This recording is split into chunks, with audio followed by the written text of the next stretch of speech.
Hola a todos y bienvenidos a la presentación de esta noche. Ahora, más que nunca, está claro para todos que deben poner su salud en sus propias manos y mantener las defensas inmunológicas fuertes para todo lo que se aproxima y lo que pueda poner en riesgo su bienestar. Los gobiernos no pueden hacerlo todo. El sistema médico está sobrecargado y por lo general es inaccesible. Toma el control de tu situación. Sé proactivo. Por supuesto, hablaré de mi tema favorito, glutatión. Si vamos a hablar de salud inmunológica, siempre debemos observar de cerca esta molécula. A lo largo de los años, he presentado muchas conferencias sobre cómo el glutatión es fundamental para nuestra salud. El conocimiento es poder. Conocer el glutatión es una herramienta clave que pueden utilizar para ser su propio defensor de la salud. Mi objetivo es siempre asegurarme de que tenga este conocimiento a la mano.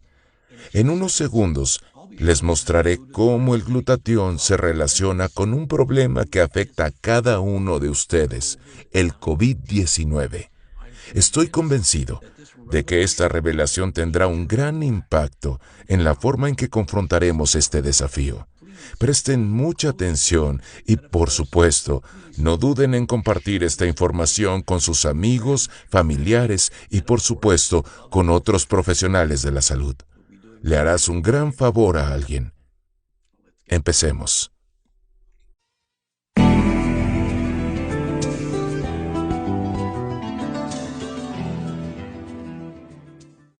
Hola a todos. Quiero agradecer al Dr. Alberto Campos García por la gran oportunidad de hablar en esta importante conferencia. Estoy seguro de que juntos podremos marcar la diferencia, una diferencia exitosa en las estrategias que estamos empleando para abordar esta pandemia del coronavirus. Una vez más, soy el Dr. Jimmy Gottman.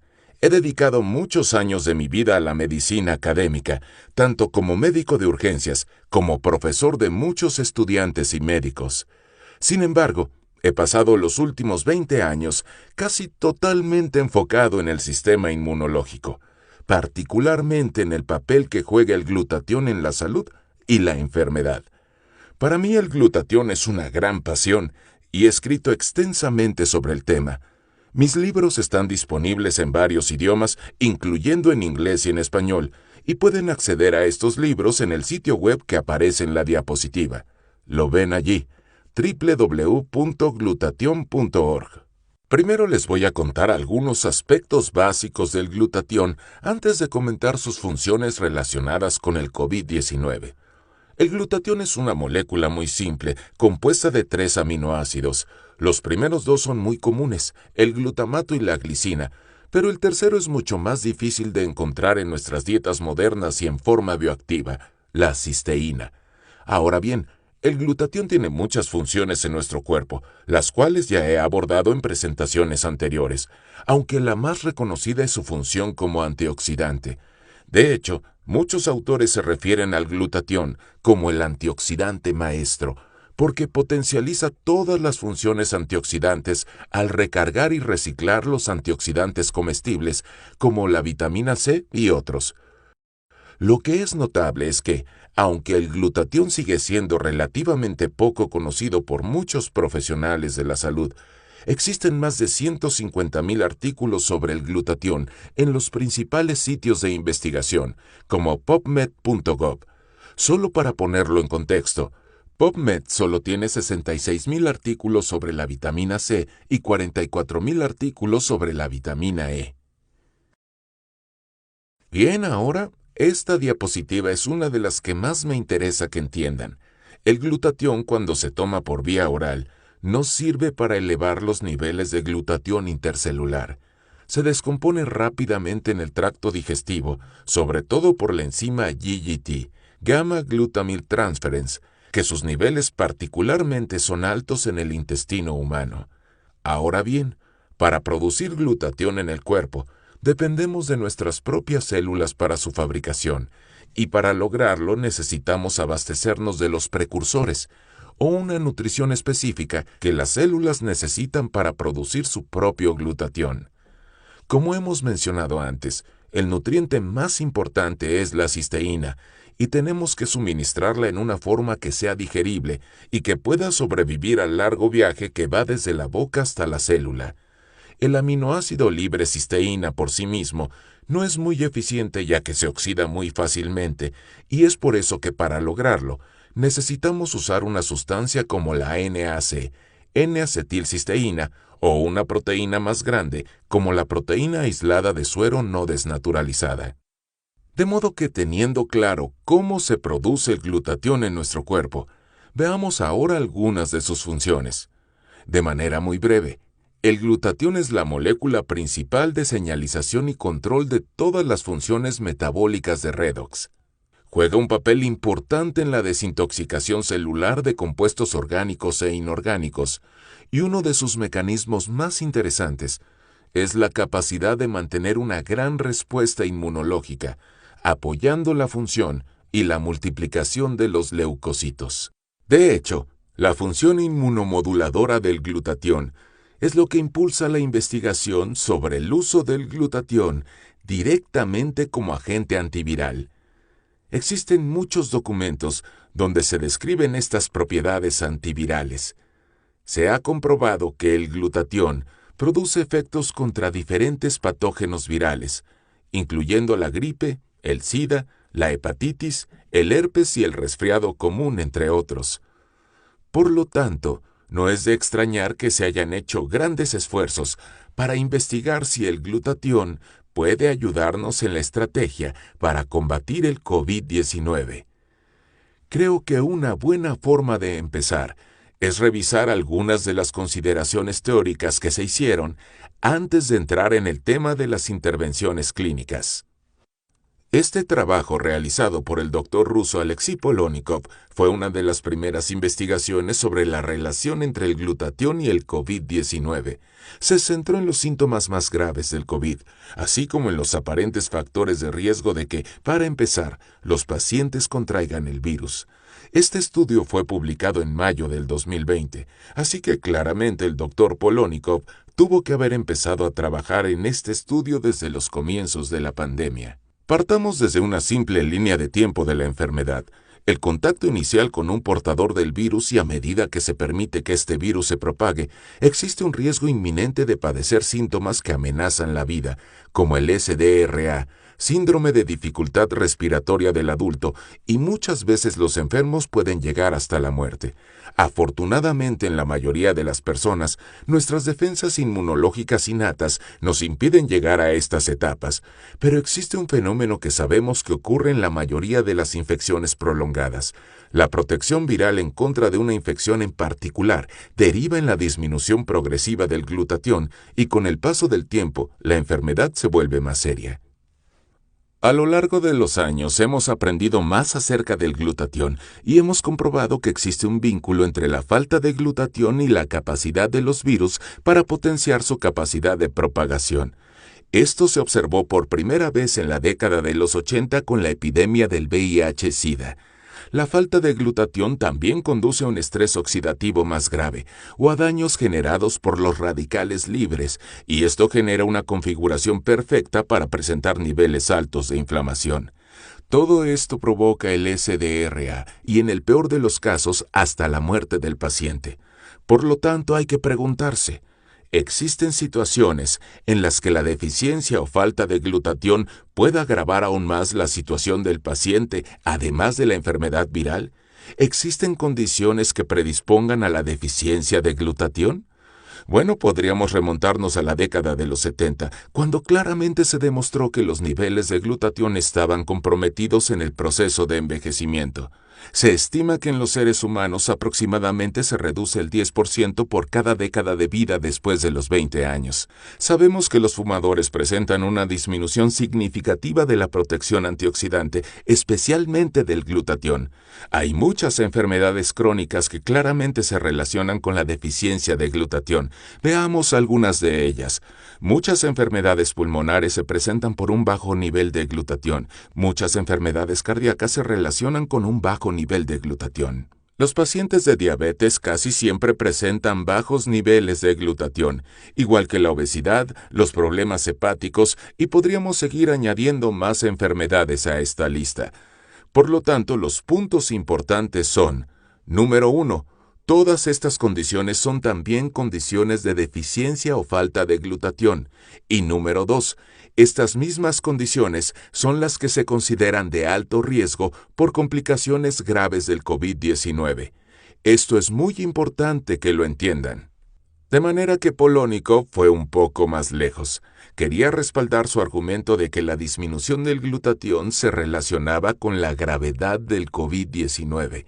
Así que durante la recopilación de datos de todos los pacientes, observó varios parámetros.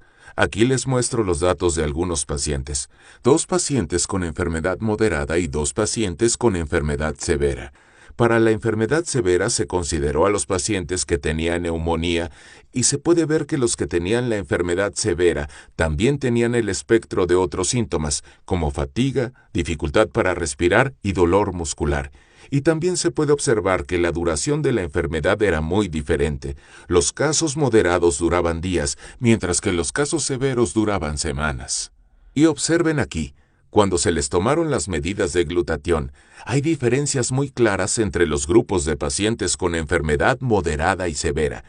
Cuando se tomaron las medidas de estrés oxidativo, como se esperaba, había una tendencia a presentar un daño más grave en el grupo de pacientes con enfermedad severa. Y cuando se comparó la proporción de estrés oxidativo con los niveles de glutatión, se pudo ver el desequilibrio que existía en estos pacientes. Por supuesto, se trataba de una muestra pequeña de pacientes. Sin embargo, fue suficiente para consolidar su argumento teórico y hacer que mucha gente lo entendiera. Veamos otro trabajo que analiza la fisiopatología que se puede dar en esta situación. Este estudio fue realizado por los americanos Poe y Korn, también en mayo del 2020.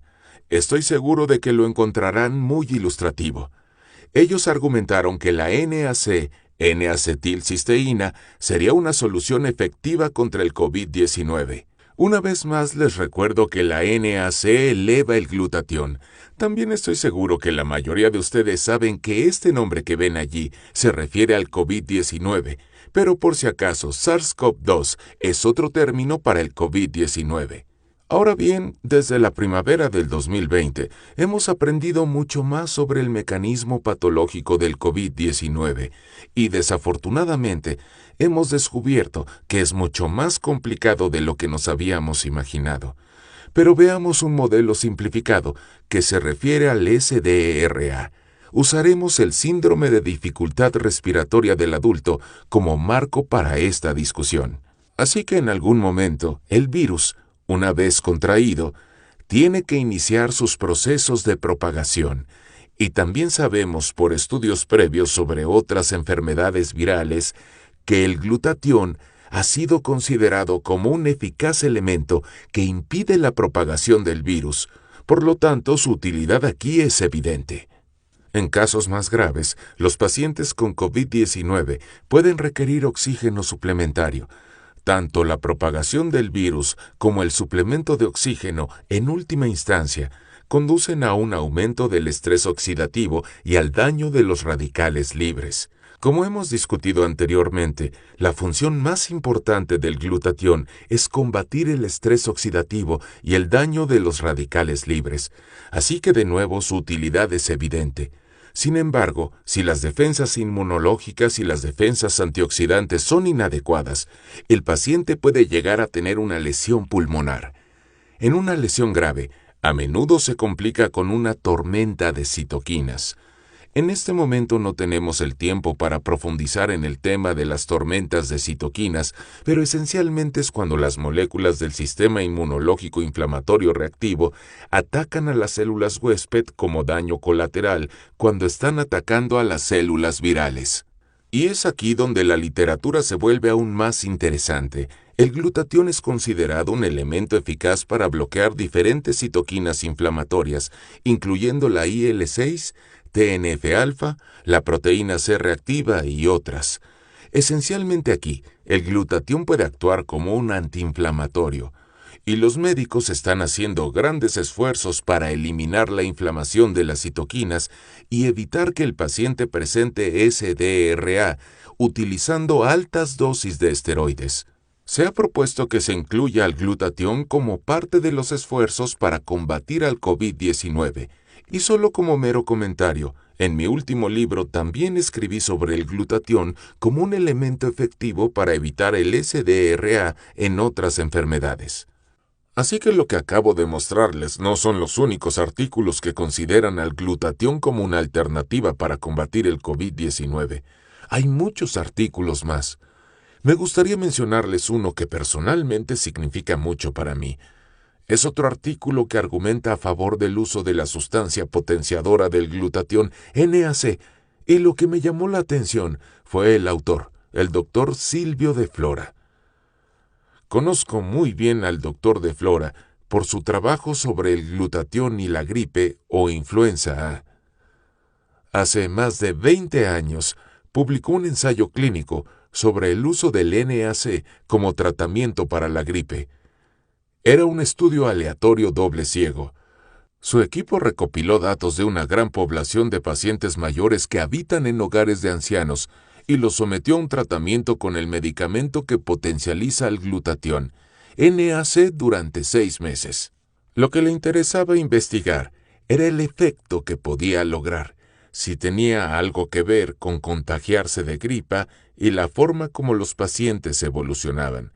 Así que miren esto. No cambió la frecuencia con la que se contraía el virus, pero tuvo un gran efecto en los resultados. De los pacientes que dieron positivo en el test del virus, el 80% de los pacientes del grupo que tomó el placebo presentaron una enfermedad clínica. Sin embargo, solo el 25% de los pacientes del grupo que recibió el tratamiento del NAC mostró algún síntoma, aunque se documentó que estaban infectados. Así que supongo que para muchos de ustedes esto debe tener un gran significado, como para mí. Si el Dr. de Flora recomienda el uso del NAC para combatir estas enfermedades, voy a prestar más atención. Por lo tanto, es muy fácil encontrar otros autores que estén a favor del uso de esta estrategia. Muchos sugieren el uso del NAC, muchos sugieren otras formas para aumentar el glutatión, algunos sugieren el uso de técnicas intravenosas, otros prefieren agentes orales. No se preocupen, al final de la presentación les daré una lista de las lecturas sugeridas. Estos artículos vienen de todas partes del mundo. Este es un caso clínico de Nueva York. Por supuesto, este tipo de estudios clínicos son la forma menos confiable de los casos clínicos, pero este me pareció interesante por la siguiente razón. Se informó que los pacientes de este estudio tuvieron una mejoría real de los síntomas en la primera hora después de haber recibido el tratamiento por vía intravenosa. Próximamente podrán ver más informes sobre esto. Les pido una disculpa por las gráficas tan sencillas que usamos en esta presentación. El mecanismo real del COVID-19 es mucho más complicado.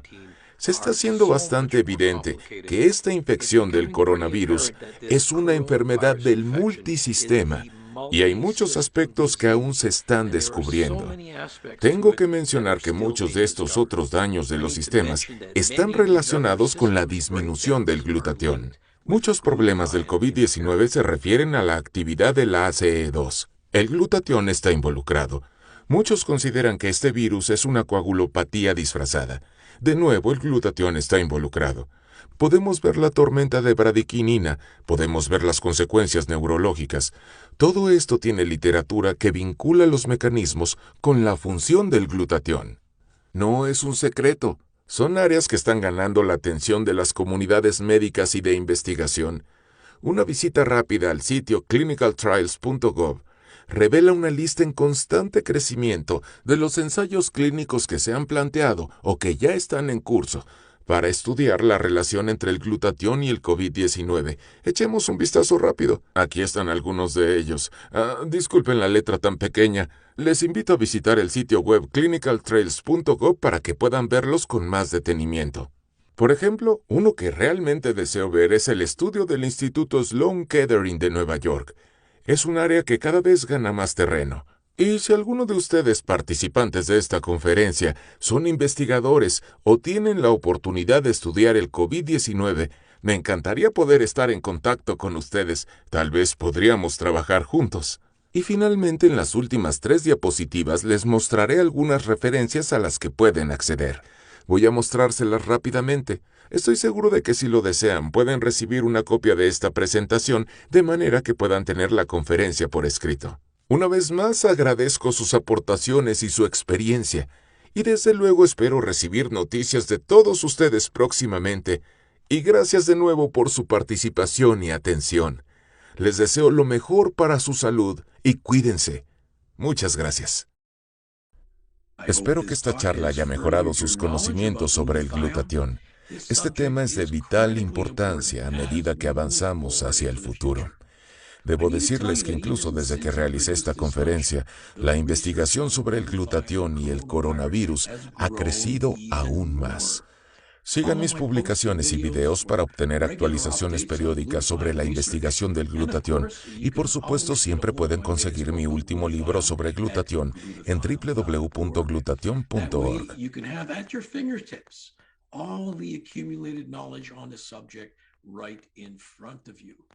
Conviértete en un suscriptor habitual haciendo clic en me gusta o siguiendo mis plataformas de redes sociales. Esperemos tener noticias de todos ustedes y la mejor salud.